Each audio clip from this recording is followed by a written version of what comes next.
સુરતમાં છેલ્લા કેટલાક સમયથી રાંધણ ગેસની ભારે અછત સર્જાતા પરપ્રાંતીય શ્રમિકો માટે મોટું સંકટ ઊભું થયું છે। ગેસ સિલિન્ડર ન મળવાને કારણે જમવાનું બનાવવામાં પડતી મુશ્કેલીને પગલે હજારો શ્રમિક પરિવારોએ સુરત છોડી પોતાના વતન જવાનું શરૂ કર્યું છે। ગેસની અછતને કારણે પરિસ્થિતિ એટલી વણસી છે કે સુરતના ઉધના રેલવે સ્ટેશન પર શ્રમિકોનું મહેરામણ ઉમટી પડ્યું છે। અંદાજે 70% જેટલા શ્રમિક પરિવારો વતન તરફ પ્રસ્થાન કરી રહ્યા છે। રેલવે સ્ટેશનના દ્રશ્ય શ્રમિકોની લાચારી અને મજબૂરીની કહાની કહી રહ્યા છે।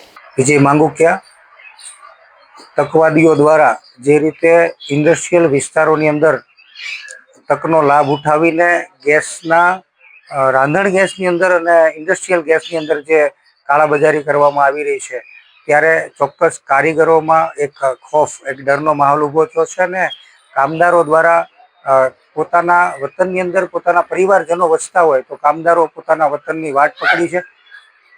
ઉપરાંત જે રીતે વિવિંગ ઉદ્યોગની અંદર વિવર્સોને પડતા ઉપર પાટવું છે, 30 થી 40 રૂપિયા જે ભાવ વધારો આપી અને યાનના પ્રતિ કિલો યાનની જે ખરીદી કરવી પડે છે, એ સ્થિતિનું પણ નિર્માણ થયું છે। અને લોકડાઉન દરમિયાન જે કારીગરોને મુશ્કેલી વેઠવી પડી હતી, એ મુશ્કેલી ફરી વખત ન વેઠવી પડે એવું વિચારીને કામદારો જ્યારે વતનમાં જઈ રહ્યા છે, ત્યારે ઇન્ડસ્ટ્રીઝ બંધ થવા તરફ આગળ વધી રહી છે। ત્યારે તંત્રને અને સરકારશ્રીને હું વિનંતી કરું છું કે આમાંથી ઉગારી લેવા અને ઇન્ડસ્ટ્રીઝ એન કેન પ્રકારે ઇન્ડસ્ટ્રીઝ ચાલુ રહે એવો અમારો ભાવ છે, અમારો પ્રયાસ છે।